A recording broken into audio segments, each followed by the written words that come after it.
आप ये खुद भी देख सकते हैं, ये जो यूएई की ऑफिशियल वेबसाइट्स हैं उनके ऊपर ये न्यूज़ शाया कर दी गई है कि अब जो परमिट था, घर से बाहर निकलने का जो परमिट था, वो 3 दिन में सिर्फ एक ही दफ़ा मिल सकता है। उसके अलावा इस न्यूज़ में क्या बताया गया है मैं आपको वो भी दिखा देता हूँ। आप देख सकते हैं कि इधर लिखा हुआ है कि आप जो रेजिडेंट्स हैं उनको अप्लाई करने के लिए सिर्फ 3 दिन में एक दफ़ा ही अप्लाई कर सकते हैं।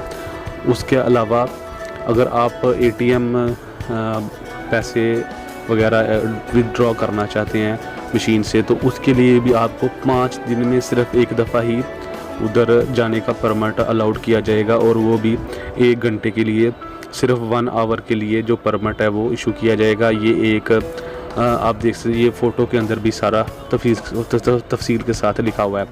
और उसके अलावा ये जो अगर आप फार्मेसी वगैरह में जाना चाहते हैं तो उसके लिए आपको भी एमरजेंसी कैटेगरी के ऊपर क्लिक करना होगा। पहले जैसे ग्रॉसरी और मेडिकल का, फार्मेसी का आता था, अभी उसको अपडेट करके आपको भी एमरजेंसी के ऊपर क्लिक करना होगा अगर आपने कहीं मेडिसिन वगैरह लेने के लिए जाना है। और ग्रॉसरी के लिए आपको 3 दिन में सिर्फ एक दफ़ा ही परमिट दिया जाएगा।